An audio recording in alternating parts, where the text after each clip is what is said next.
Hello everyone, welcome to maximum तैयारी। I hope आप सभी अच्छे होंगे और अपनी तैयारी भी अच्छे से कर रहे होंगे। तो हम लोग मुख्य सेविका भर्ती के लिए प्रैक्टिस सेट कर रहे हैं। तो आज मैंने आपका जो है ऊर्जा बेसल उपापचय वाले चैप्टर से क्वेश्चन लेकर आए हैं। यदि वीडियो पसंद आए तो प्लीज़ लाइक करिएगा और यदि आप चैनल पर नए हैं तो प्लीज़ चैनल को सब्सक्राइब कर लें। और यदि आपने पिछले वीडियोज़ नहीं देखे तो मुख्य सेविका भर्ती की प्लेलिस्ट बनी हुई है, आप वहाँ से जाके देख सकते हैं। तो चलिए शुरू करते हैं। यदि वीडियो पसंद आए तो प्लीज़ लाइक करिएगा। आप लोग लाइक नहीं करते हैं, देखते तो बहुत लोग हैं लेकिन लाइक बहुत ही कम आता है, ठीक है। तो प्लीज़ लाइक कर दीजिएगा। तो चलिए शुरू करते हैं। क्वेश्चन नंबर फर्स्ट है, कार्य करने की क्षमता को क्या कहते हैं? ए है ऊर्जा, बी है क्षमता, सी है शक्ति, डी है पावर। कार्य करने की क्षमता को क्या कहते हैं? आंसर क्या हो जाएगा? ए ऊर्जा कहते हैं। क्या कहते हैं? ऊर्जा कहते हैं। आगे देखते हैं। क्वेश्चन नंबर सेकंड है, भोजन में मुख्यतः कितने घटक होते हैं? ए है 2, बी है 3, सी है 4, डी है 5। तो भोजन में मुख्यतः कितने घटक होते हैं? आंसर क्या हो जाएगा? 3। कितने होते हैं? 3। कौन कौन से? कार्बोहाइड्रेट, कार्ब्स होते हैं, प्रोटीन और वसा होती है, ठीक है। भोजन में कार्बोहाइड्रेट, प्रोटीन और वसा होते हैं। आगे देखते हैं। क्वेश्चन नंबर थर्ड है, कार्बोहाइड्रेट, प्रोटीन और वसा में मुख्यतः होता है। ए है कार्बन प्लस ऑक्सीजन, बी है hydrogen plus carbon plus oxygen, c है ऑक्सीजन प्लस नाइट्रोजन, डी है carbon plus hydrogen plus oxygen plus nitrogen. तो क्या होता है? कार्बोहाइड्रेट, प्रोटीन और वसा में मुख्यतः क्या पाए जाते हैं? तो आंसर क्या जाएगा? डी, कार्बन, हाइड्रोजन, ऑक्सीजन और नाइट्रोजन होता है, ठीक है। कार्बन और कार्बोहाइड्रेट और वसा में क्या क्या होता है? कार्बन, हाइड्रोजन और ऑक्सीजन होते हैं। लेकिन प्रोटीन में एक नया और भी तत्व जुड़ता है, कौन सा? Carbon, hydrogen plus oxygen plus nitrogen भी होता है, ठीक है। कार्बन प्रोटीन में कितने परसेंट होता है? तो 53% कार्बन होता है। ऑक्सीजन कितना होता है? 23% होता है। हाइड्रोजन कितना होता है? 7% होता है। और नाइट्रोजन कितना? 16% होता है। इसमें प्रोटीन में सल्फर भी बहुत ही कम पाया जाता है, 1% सल्फर भी पाया जाता है, ठीक है। याद रहे तो याद रखिएगा उसको भी। लेकिन नाइट्रोजन याद रखिएगा 16% होता है, ठीक है। आगे देखते हैं। क्वेश्चन नंबर 4 है, पदार्थों की ज्वलनशीलता का क्या कारण होता है? ए है सी कार्बन, बी हाइड्रोजन, सी है कार्बन और हाइड्रोजन दोनों, डी है कोई नहीं। तो पदार्थों की ज्वलनशीलता का कारण क्या होता है? आंसर क्या हो जाएगा यहाँ पे? सी, कार्बन और हाइड्रोजन दोनों होते हैं, ठीक है। कार्बन और हाइड्रोजन होते हैं पदार्थों की ज्वलनशीलता का कारण। आगे देखते हैं। क्वेश्चन नंबर 5 है, ऑक्सीकरण की प्रक्रिया में प्रोटीन परिवर्तित होता है। ए है कार्बन डाइऑक्साइड और जल और एनर्जी में, बी है कार्बन डाइऑक्साइड, जल और एनर्जी, सी है कार्बन डाइऑक्साइड, जल, यूरिया और एनर्जी में। ये यूरिया का सूत्र है NH2CO NH2 होता है, या इसको हम लिख सकते हैं CH4N2O, ठीक है। CH4N2O लिख सकते हैं इसको, यूरिया का, ठीक है। याद करने में आसानी कौन सा होता है? यही NH2CO NH2, ये याद करने में आसान होता है, ठीक है। यूरिया का सूत्र होता है ये। ऑक्सीकरण की प्रक्रिया में प्रोटीन किस में परिवर्तित होता है? तो आंसर क्या हो जाएगा? सी, कार्बन डाइऑक्साइड, जल, यूरिया और एनर्जी में, ठीक है। कार्बन डाइऑक्साइड, जल, यूरिया और एनर्जी में। और ये इसमें कौन कौन होता है? तो एक कार्बोहाइड्रेट इसमें परिवर्तित होता है और वसा जो है कार्बन डाइऑक्साइड, जल और एनर्जी में कार्बोहाइड्रेट, वसा दोनों परिवर्तित होते हैं। जबकि प्रोटीन जो है कार्बन डाइऑक्साइड, जल, यूरिया और एनर्जी में, ठीक है। आगे देखते हैं। क्वेश्चन नंबर 6 है, ऊर्जा के प्रमुख कार्य होते हैं। ए है ऐच्छिक कार्यों को करना, बी है अनैच्छिक कार्यों को करना, सी है शरीर का ताप स्थिर रखना, डी है इनमें से सभी। ऊर्जा का प्रमुख कार्य क्या होता है? तो ऐच्छिक कार्यों को भी करना होता है, अनैच्छिक कार्यों को भी करना, शरीर के ताप को भी बनाए रखना होता है, ठीक है।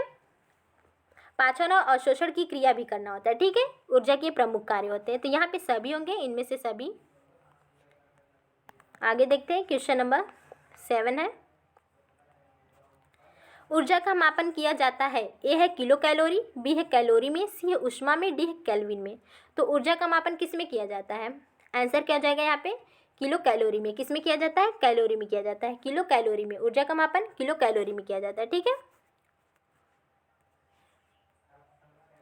आगे देखते हैं। क्वेश्चन नंबर 8 है, ऊर्जा का मापन किया जाता है? ए है प्रत्यक्ष कैलोरीमेट्री में, बी है अप्रत्यक्ष कैलोरीमेट्री में, सी उपयुक्त दोनों, डी है इनमें से कोई नहीं। तो ऊर्जा का मापन किसके द्वारा किया जाता है? प्रत्यक्ष कैलोरीमेट्री, अप्रत्यक्ष कैलोरीमेट्री, दोनों के द्वारा। आंसर क्या हो जाएगा? सी, प्रत्यक्ष और अप्रत्यक्ष कैलोरीमेट्री दोनों के द्वारा। ठीक है, ऊर्जा का मापन किया जाता है। प्रत्यक्ष कैलोरीमेट्री में क्या होता है? तो इसमें जो है शरीर में उत्पन्न ऊर्जा का मापन किया जाता है। शरीर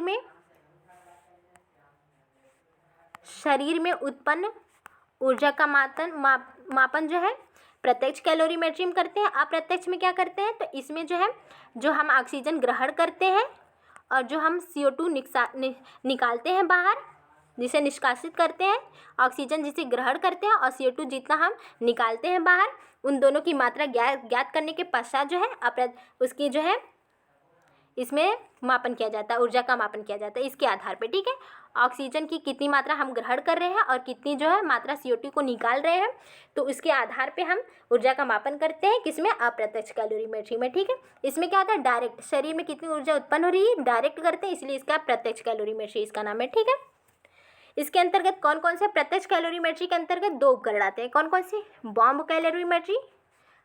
कैलोरीमेट्री आती है और एक वाटर कैलोरीमेट्री होती है। और एक कौन सी? Water calorimetry. अप्रत्यक्ष में कौन कौन सी आती है? अप्रत्यक्ष में बेनेडिक्ट ऑक्सी कैलोरीमेट्री आती है। एक आता है बेनेडिक्ट रॉथ कैलोरीमेट्री आती है, और एक आता है डगलस बैग आता है। एक मैक्स प्लैंक रेस्पिरोमीटर आता है, मैक्स प्लैंक रेस्पिरोमीटर आता है। ठीक है,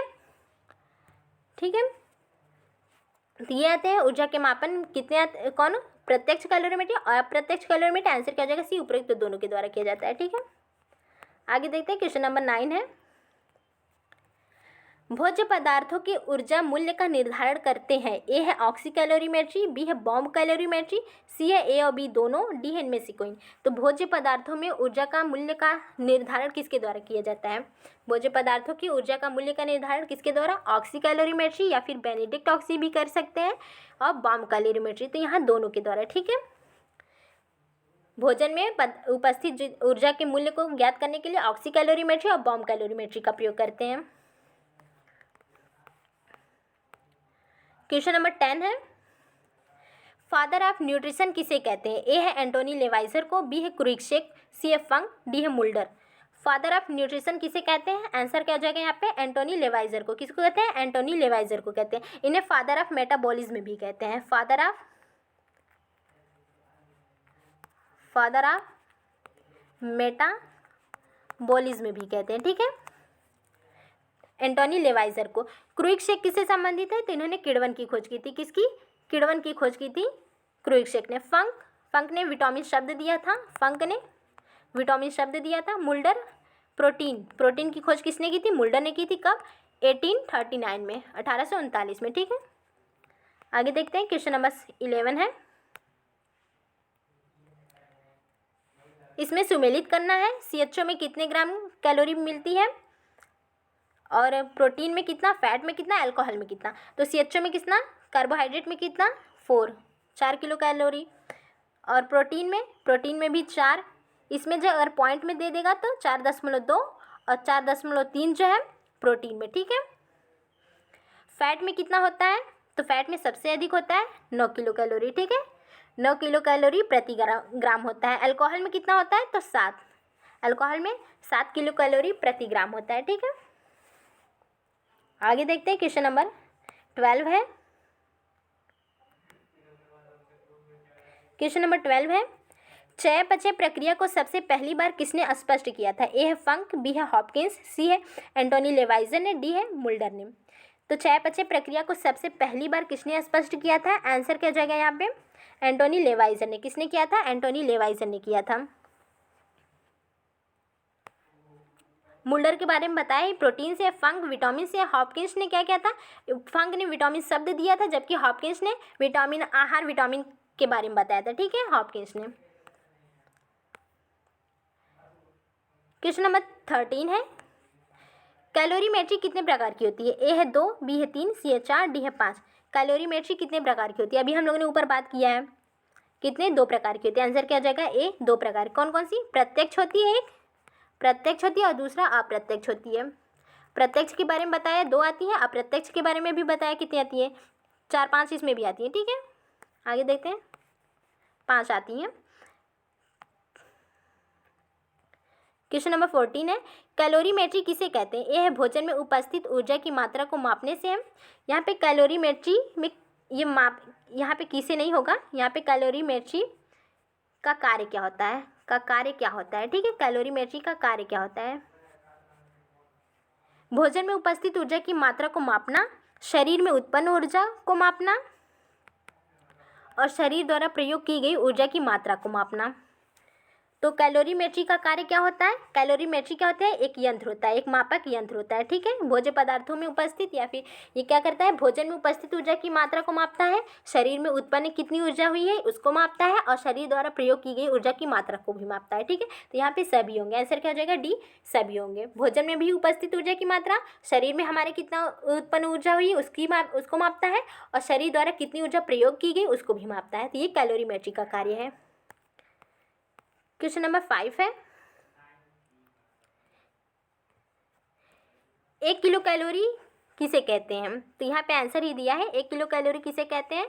तो 1 किलो कैलोरी जो होता है वायुमंडलीय दाब पर 1 केजी जल के तापमान को 1 डिग्री सेल्सियस तक बढ़ाने के लिए हमें जितनी ऊर्जा की आवश्यकता होती है वही क्या होती है? 1 किलो कैलोरी होती है। इसे सी से प्रदर्शित करते हैं। ठीक है, 1 किलो कैलोरी को किस में प्रदर्शित करते हैं? तो सी से। ठीक है, तो यहाँ पे ध्यान रखना है, 1 केजी जल यहाँ पे लेना है और 1 केजी जल के तापमान को हमको 1 डिग्री सेल्सियस तक बढ़ाना है और इसी को बढ़ाने के लिए कितनी ऊर्जा की आवश्यकता होती है वही क्या होगी?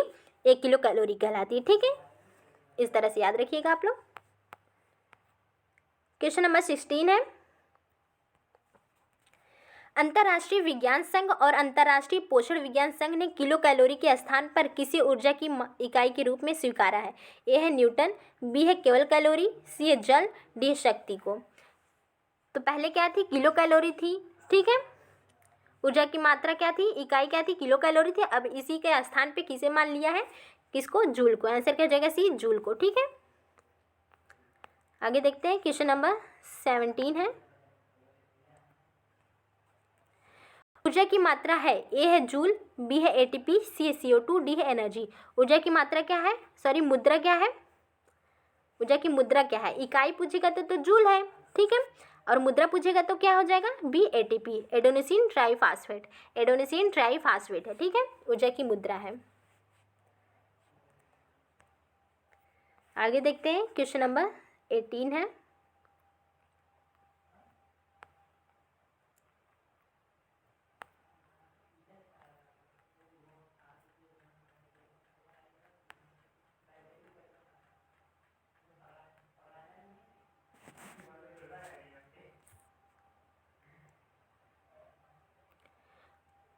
क्वेश्चन नंबर 18 देखते हैं।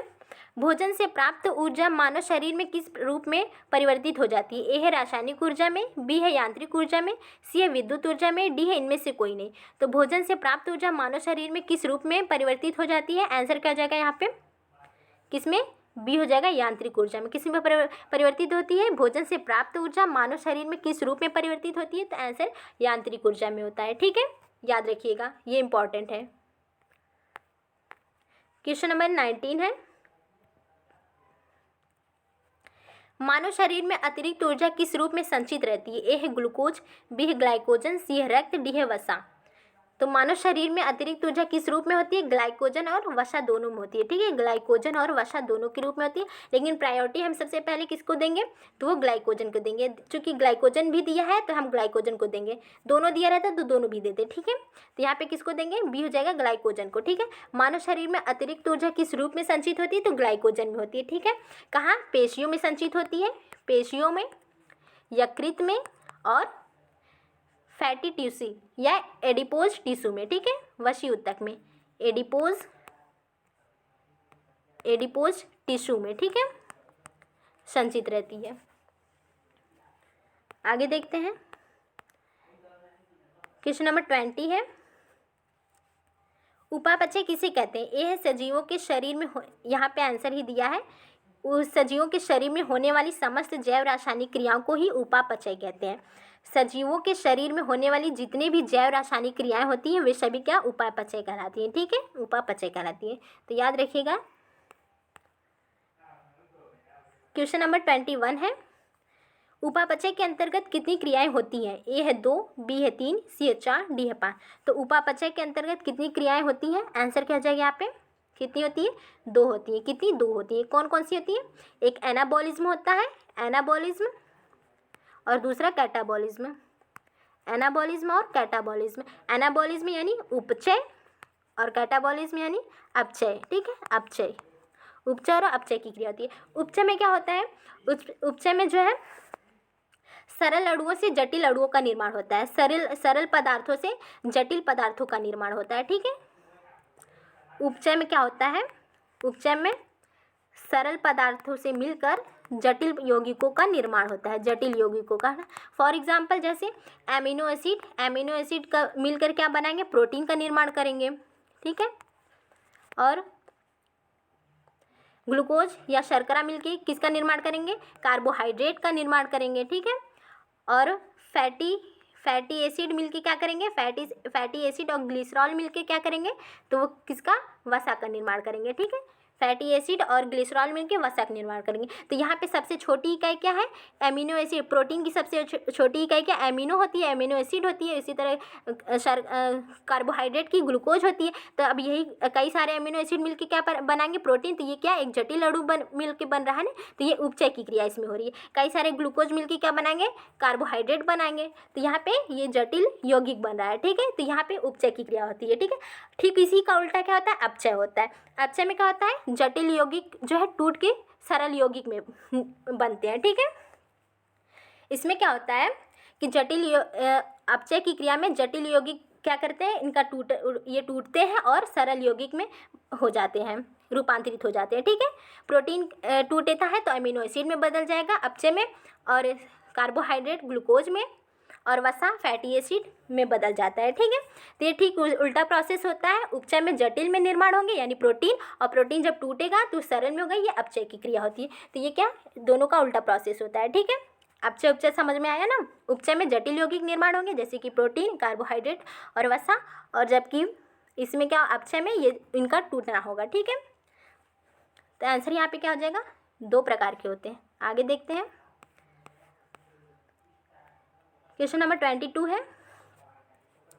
उपचय एनाबॉलिज्म के अंतर्गत होता है। ए है जटिल अणुओं का निर्माण, बी है सरल अणुओं का निर्माण, सी है जटिल और सरल दोनों अणुओं का निर्माण, डी है इनमें से कोई नहीं। तो आंसर क्या हो जाएगा यहाँ पे? एनाबॉलिज्म के अंतर्गत क्या होता है? तो जटिल अणुओं का निर्माण होता है। मैंने बताया किसका होता है? जटिल का। ठीक है, अब यही जटिल अणु जब टूटेंगे तो क्या होगा? किसकी क्रिया होगी? तो अपचय की क्रिया होगी। ठीक है, उसमें क्वेश्चन नंबर 23 है, हृदय गति, श्वसन, गुर्दे के कार्यों आदि को बनाए रखने के लिए आवश्यक न्यूनतम ऊर्जा क्या कहलाती है? ए है संचित ऊर्जा, बी है आधारी चयापचय दर, सी है एटीपी, डी है एडीपी। तो हृदय गति, श्वसन, गुर्दे के कार्यों आदि को बनाए रखने के लिए आवश्यक न्यूनतम जो ऊर्जा होती है वो क्या? आधारी चयापचय दर कहलाती है। क्या होती है? आधारी चयापचय दर कहलाती है। ठीक है, विश्राम की अवस्था में व्यक्ति कोई कार्य नहीं करता, न मानसिक कार्य करता, न शारीरिक कार्य करता है। उस समय जो हमें ऊर्जा जो है, जो ऊर्जा न्यूनतम आवश्यकता होती है ऊर्जा की, वही क्या होती है? आधारी चयापचय दर कहलाती है। ठीक है, आगे देखते हैं, क्वेश्चन नंबर 24 है, 0 से 6 महीने के नवजात शिशु का वजन कितना होना चाहिए? ए है 3.5, बी है 4.5, सी है 8.5, डी है 5.8। तो 0 से 6 महीने के नवजात शिशु का वजन कितना होना चाहिए? आंसर क्या हो जाएगी यहाँ पे? 5.8। कितना होना चाहिए? 5.8। अब यही कहेगा 6 से 12 या 7 से 12 कहेगा तो कितना होना चाहिए? ठीक है, इसका उल्टा हो जाएगा, 8.5 होना चाहिए। ठीक है, 5.5, चूँकि बच्चा छोटा है 0 से 6 महीने का ही, तो 5.8 होगा। अब बड़ा हो जाएगा यानी कि 6 से 12 महीने का हो जाएगा तो कितना होना चाहिए? 8.5। ठीक, उसका उल्टा होना चाहिए। ठीक है, इस तरह से आप याद रख सकते हैं। और महिलाओं का कितना होना चाहिए वजन? तो 55 kg होना चाहिए। ये भी सब kg में ही है। ठीक है, kg में है, kg में। ठीक है, 55 kg महिलाओं का, पुरुषों का 65 kg। ठीक है, 65 kg होना चाहिए। आगे देखते हैं।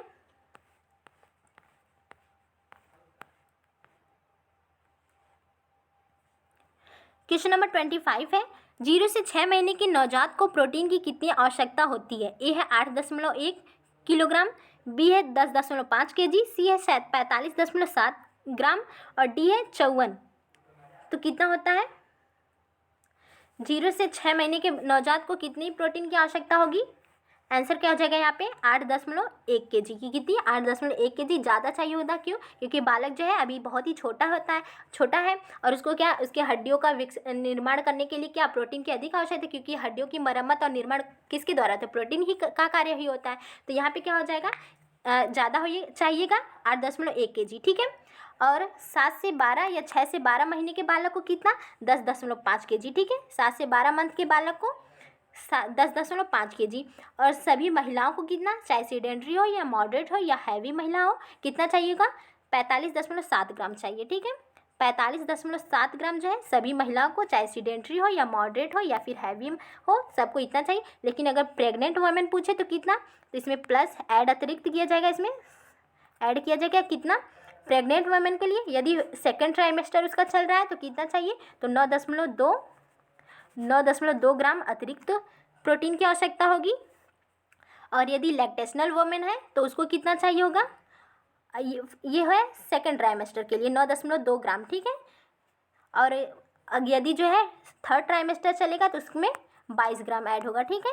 सेकेंड ट्राइमेस्टर में 9.2 ग्राम और थर्ड ट्राइमेस्टर होगा तो 22 ग्राम, ठीक है। और यदि लैक्टेशनल वुमेन है तो 0 से 6 महीने के बालक को दूध पिलाती है तो उसको कितना चाहिए? इसमें अतिरिक्त इसमें जुड़ेगा, कितना ऐड होगा? तो 16.9 ग्राम ऐड होगा। लैक्टेशनल वुमेन में 16.9 ग्राम किसका? तो 0 से 6 महीने के बालक को दूध पिला रही है और 7 से 12 महीने के बालक को दूध पिला रही है तो कितना? 13.2 ग्राम, ठीक है। 13.2 ग्राम अतिरिक्त चाहिए, इसमें ऐड होगा, ठीक है। आगे देखते हैं। तो इतना आप लोग को याद रखना है। आंसर क्या आ जाएगा यहाँ पे? 8.1 kg और 10.5 7 से 12 महीने के बालक को।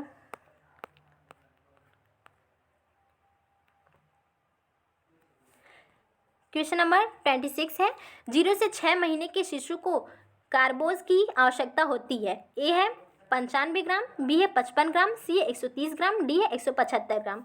तो कितने कार्बोज यानी कि कार्बोहाइड्रेट की कितनी आवश्यकता होती है 0 से 6 महीने के बालक को? आंसर क्या हो जाएगा यहाँ पे? कितनी? 55 ग्राम। कितने ग्राम होती है? 55 ग्राम होती है, ठीक है, कार्बोज की। अगर 7 से 12 महीने के बालक को 95 ग्राम, ठीक है। कार्बोज की आवश्यकता कितने ग्राम? 95 ग्राम 7 से 12 महीने के बालक को। 130 किसको चाहिए होता है? तो 130 जो है 130 किसको? तो ये महिलाओं को चाहिए होता है। कितना? 130 सभी महिला, चाहे सीडेंट्री महिला हो, चाहे मॉडरेट हो, चाहे हैवी हो, 130 ग्राम उसको चाहिए होता है। क्या? तो कार्बोहाइड्रेट, ठीक है। और 175 किसको? तो प्रेग्नेंट वुमेन को। प्रेग्नेंट वुमेन को 175 चाहिए और लैक्टेशनल वुमेन है तो 200। कितना? कितने ग्राम? 200 ग्राम चाहिए होता है, ठीक है, कार्बोज। 0 से 6 महीने के बालक को 55 ग्राम, 7 से 12 महीने के बालक को 95 ग्राम और सभी सीडेंट्री मॉडरेट हैवी सभी महिला को 130 ग्राम और प्रेग्नेंट वुमेन को 175 ग्राम और जो है लैक्टेशनल वुमेन को 200 ग्राम, ठीक है, क्या? कार्बोज। आगे देखते हैं। क्वेश्चन नंबर 27 है, 0 से 6 महीने के शिशु को कैल्शियम की कितनी आवश्यकता होती है? ये है 1000 मिलीग्राम, बी है 1200 मिलीग्राम, सी है 300 मिलीग्राम, डी है 600 मिलीग्राम। तो कैल्शियम पूछ रहा है यहाँ पे, ध्यान रखिएगा, कैल्शियम पूछ रहा है कितने महीने के बालक को? 0 से 6 महीने के शिशु को कितना कैल्शियम चाहिए होगा? आंसर क्या हो जाएगा यहाँ पे? सी, 300 ग्राम, 300 मिलीग्राम, सॉरी ये ध्यान रखिएगा, मात्रा 300 मिलीग्राम, ठीक है। 0 से 6 महीने के, चाहे 0 से 6 महीने का बालक हो 300 और चाहे 6 से 12 महीने का बालक हो उसको भी 300, ठीक है। 0 से 6 महीने के बालक को भी 300 मिलीग्राम कैल्शियम और 6 से 12 महीने के बालक को भी 300 मिलीग्राम कैल्शियम। 1000 किसको चाहिए होता है? सीडेंट्री, मॉडरेट, हैवी प्लस किसको? प्रेग्नेंट वुमेन को, ठीक है। प्लस प्रेग्नेंट वुमेन को कैल्शियम चाहिए होता है, लेकिन 1200 लैक्टेशनल वुमेन को चाहिए होता है और मेनोपॉज को, ठीक है, मेनोपॉज को चाहिए होता है, ठीक है। सेडेंट्री, मॉडरेट, हैवी और प्रेग्नेंट वुमेन को 1000 mg कैल्शियम की आवश्यकता, 1200 केवल 2 को, लैक्टेशनल और किसको? मेनोपॉज को, ठीक है, कैल्शियम की आवश्यकता। आगे देखते हैं, क्वेश्चन नंबर 28 है। सामान्यतः महिलाओं को मैग्नीशियम की कितनी आवश्यकता होती है? ए है 325 मिलीग्राम, बी है 385 मिलीग्राम, सी है 300 मिलीग्राम, डी है 30 मिलीग्राम। तो मैग्नीशियम की कितनी आवश्यकता होती है सभी महिलाओं को? सामान्यतः कितनी होती है? सामान्यतः, यहाँ पे सामान्यतः कह रहे हैं, ये ध्यान रखिएगा, कितनी? 325। कितनी होती है? ए हो जाएगा 325, सामान्यतः कितनी? 325 होती है, ठीक है। और यदि पूछे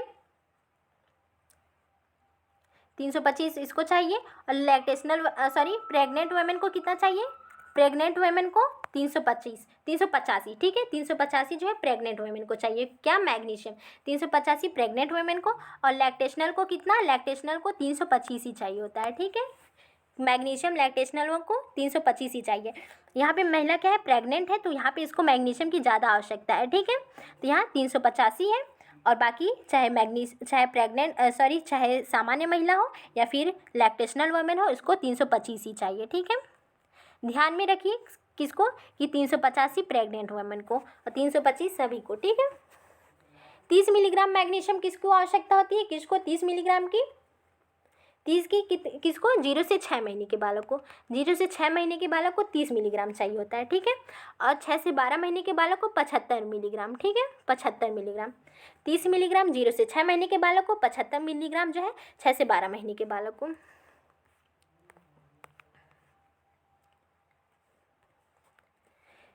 क्वेश्चन नंबर 29 है। गर्भवती महिला को कितने आयरन की आवश्यकता होती है? ए है 23 मिलीग्राम, बी है 29 मिलीग्राम, सी है 40 मिलीग्राम, डी है 3 मिलीग्राम।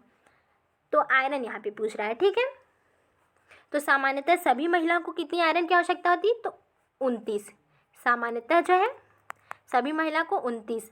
और यहाँ गर्भवती महिला को पूछ रहा है, तो यहाँ पे उसको ज़्यादा आयरन की आवश्यकता होगी, क्योंकि इसी समय क्या होता है, उनको एनीमिया हो जाता है। यदि आयरन की पूर्ति नहीं होती है तो इसके कारण क्या होता है, उनको एनीमिया हो जाता है, ठीक है। तो यहाँ पे उनको सबसे अधिक चाहिए, कितना? 40 मिलीग्राम, ठीक है। 23 मिलीग्राम किसको? लैक्टेशनल वुमेन को, लैक्टेटिंग वुमेन को 23 मिलीग्राम, ठीक है, इसको ध्यान रखिएगा। 3 मिलीग्राम किसको चाहिए होता है? तो 7 से 12 महीने के बालक को 3 मिलीग्राम चाहिए होता है, 7 से 12 महीने के बालक को 3 मिलीग्राम चाहिए होता है आयरन, ठीक है। और जो 0 से 6 होता है उसको नहीं, यहाँ पे उसको आवश्यकता नहीं है आयरन की, ठीक है। 0 से 6 महीने के बालक को, केवल 7 से 12 महीने के बालक को 3 मिलीग्राम चाहिए। क्वेश्चन नंबर 30 है। सामान्यतः महिलाओं को आयोडीन की कितनी आवश्यकता होती है? ए है 150 mg, बी है 100 mg, सी है 130 mg, डी है 250, ई है 280 mg। तो सामान्यतः महिलाओं को कितनी होती है आयोडीन की आवश्यकता? आयोडीन की सामान्यतः जो है कितनी? ए हो जाएगा 150 mg। सामान्यतः कितनी आयोडीन की आवश्यकता होती है? 150 mg होती है। और प्रेग्नेंट वुमेन है तो उसको 250, और लैक्टेटिंग वुमेन है तो उसको 280, ठीक है, आयोडीन की आवश्यकता होती है। 150 सामान्यतः सभी को 150, प्रेग्नेंट 250, लैक्टेटिंग 280, 150, 250, 280, ठीक है, 150, 250, 280, सामान्यतः 150, प्रेग्नेंट 250 और लैक्टेटिंग 280। पी से प्रेग्नेंट, पी से 50, ठीक है, प से 50 है, इस प्रकार से याद रख सकते हैं आप लोग। लैक्टेटिंग 280, ठीक है। 100 किसको चाहिए होता है? तो 100 0 से 6 महीने के बालक को आयोडीन की आवश्यकता 100 चाहिए होता है, और 6 से 12 महीने के बालक को कितना? 130 चाहिए होता है, ठीक है, 130। 6 से 12 महीने के बालक को 130 चाहिए होता है। 0 से 6 100, 6 से 12 130। तो याद रखिएगा आप लोग ये सब। क्वेश्चन नंबर 31 है। गर्भवती महिलाओं को विटामिन ए की कितनी आवश्यकता होती है? ए है 950, बी है 900, सी 840, डी है 350। तो गर्भवती महिलाओं को विटामिन ए की कितनी आवश्यकता होती है? यहाँ गर्भवती महिला पूछ रहा है, ठीक है। सामान्यतः सबको कितनी चाहिए होती है? जनरल जो है 840, चाहे सीडेंट्री हो या मॉडरेट हो या फिर हैवी हो, सबको कितनी? 840 चाहिए होता है, ठीक है। और गर्भवती महिला को कितना 900 चाहिए होता है, कितना 900। और यदि लैक्टेटिंग वुमेन है तो 950, लैक्टेटिंग वुमेन को 950 चाहिए होता है, ठीक है। विटामिन कितना mg में है, ये क्या है mg में, ठीक है, यहाँ पे mg में है सब, ठीक है। मिलीग्राम में याद रखिएगा आप लोग, मिलीग्राम में है ये। तो गर्भवती महिला को 900 mg जो है क्या विटामिन ए चाहिए, 950 mg किसको, लैक्टेटिंग वुमेन को, 840 सामान्यतः सभी को, 350 जो है ये किसको है, तो 0 से 6 महीने के बालक को और 6 से 12 महीने के बालक को, ठीक है। क्या विटामिन ए चाहिए, विटामिन ए 0 से 6 महीने के बालक को 350 और 6 से 12 महीने के बालक को भी 350 चाहिए होता है। तो याद रखिएगा आप लोग।